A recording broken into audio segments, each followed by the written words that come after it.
ओम विष्णु देवाय नमः। ओम नमो भगवते वासुदेवाय नमः। दोस्तों, जय हरि विष्णु। दोस्तों, तुलसी पौधा पूर्व जन्म में एक लड़की थी जिसका नाम वृंदा था। राक्षस कुल में जन्मी यह बच्ची बचपन से ही भगवान विष्णु की भक्त थी।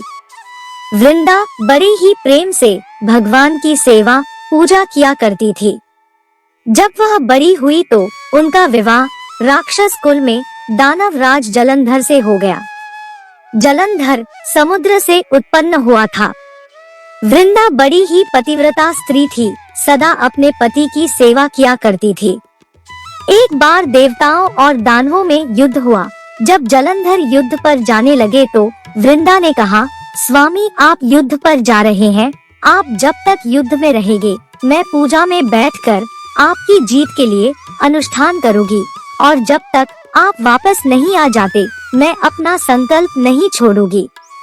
जलंधर तो युद्ध में चले गए और वृंदा व्रत का संकल्प लेकर पूजा में बैठ गई। उनके व्रत के प्रभाव से देवता भी जलंधर को ना जीत सके। सारे देवता जब हारने लगे तो विष्णु जी के पास गए। सबने भगवान से प्रार्थना की तो भगवान कहने लगे कि वृंदा मेरी परम भक्त है, मैं उसके साथ छल नहीं कर सकता। फिर देवता बोले, भगवान दूसरा कोई उपाय भी तो नहीं है, अब आप ही हमारी मदद कर सकते हैं। भगवान ने जलंधर का ही रूप रखा और वृंदा के महल में पहुंच गए। जैसे ही वृंदा ने अपने पति को देखा, वे तुरंत पूजा में से उठ गई और उनके चरणों को छू लिए। जैसे ही उनका संकल्प टूटा, युद्ध में देवताओं ने जलंधर को मार दिया और उसका सिर काट कर अलग कर दिया। उनका सिर वृंदा के महल में गिरा। जब वृंदा ने देखा कि मेरे पति का सिर तो कटा पड़ा है, तो फिर ये जो मेरे सामने खड़े हैं ये कौन है? उन्होंने पूछा, आप कौन हो जिसका स्पर्श मैंने किया? तब भगवान अपने रूप में आ गए, पर वे कुछ ना बोल सके। वृंदा सारी बात समझ गई।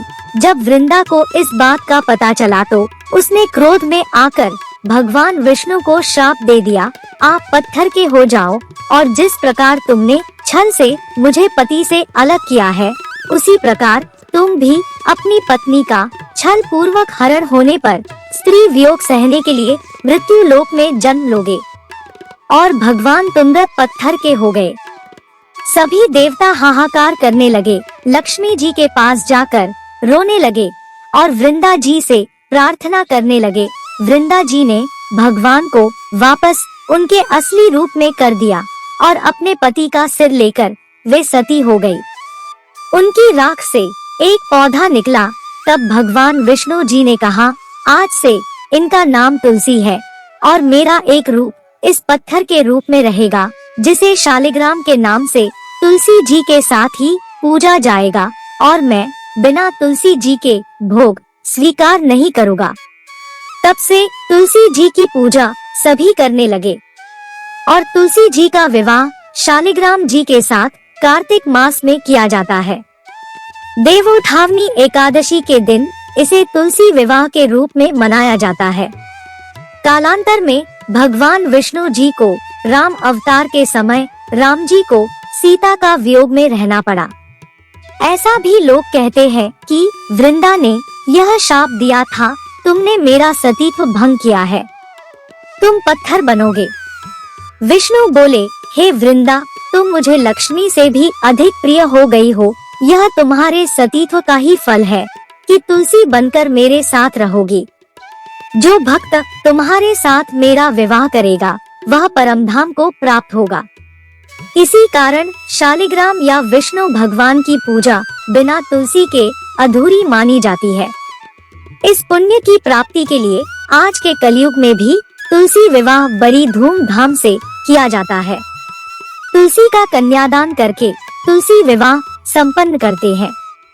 तुलसी पूजा करने का बड़ा ही अलग महात्म होता है। दोस्तों, कमेंट करके बताएं कि आपको हमारी यह प्रस्तुति कैसी लगी।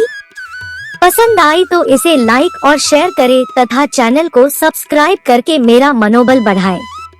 तुलसी माता की जय हो, भगवान विष्णु जी की जय हो।